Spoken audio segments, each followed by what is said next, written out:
Hi, I'm Maggie Pishneshin. Welcome back to learning something about painting with watercolours. Today we're going to have a look at colour and try to decide how to choose which colours to buy when you're shopping for art materials. As you can see from these two paint charts, it can be quite an overwhelming business. There are a lot of things to choose from, but there are reasons to make choices which will make the process a lot easier and a lot more logical. So if we start first of all with some very basic colour theory, a colour circle. In the centre of the circle are the three primary colours, red, blue and yellow. These are the ones that you cannot arrive at by mixing. But from these primary colours, we can mix secondary colours, green, purple and orange. That's the basis for beginning to understand how to manipulate colour. It's not difficult. Looking at the colour circle, you can see that yellow, for example, touches every other colour except one, which is its opposite, purple. And there are three pairs of complementary colours: red and green, blue and orange, yellow and purple. Using that as a starting point, you can then begin to explore all the ways that you can manipulate and exploit colour and its various characteristics.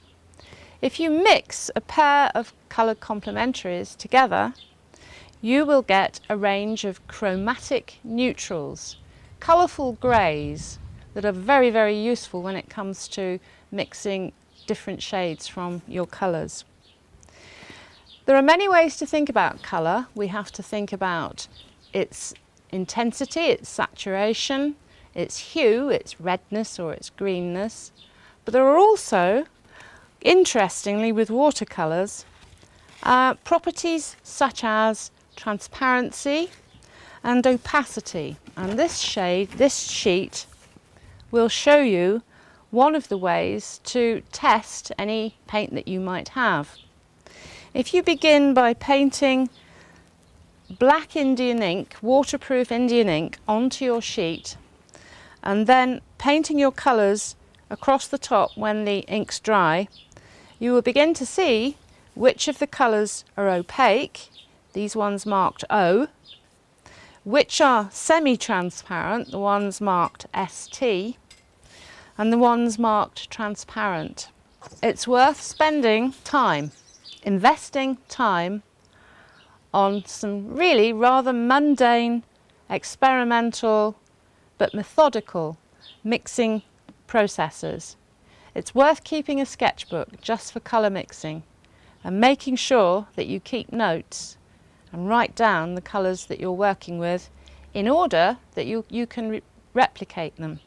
So if you want to be able to repeat a mixture, all you have to do is look at the names of the colours that you've used in order to be able to do it again. This way of working can also show you the different properties of the pigments.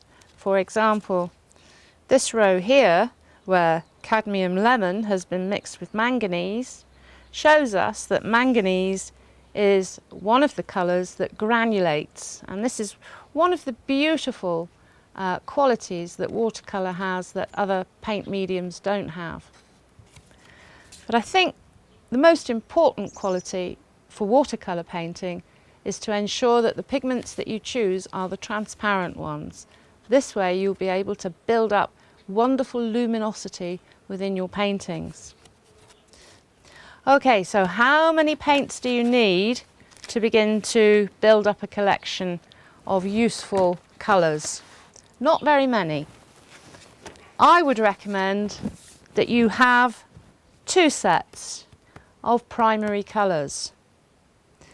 If you have a red that tends towards blue and a red that tends towards yellow, if you have a yellow that tends towards red, a lemon yellow that tends towards green, a blue that is slightly greenish, and a blue that is richer and more red, then With these 6 colours and a few earth colours, you should be able to mix just about any colour that you need. Another useful exercise to set yourself involves working deliberately and intentionally with pairs of colour opposites. So find a tomato, put it on a green background. Work at using a limited palette just with 3 colours and see how many tones and shades you can get using those 3 colours on a simple subject.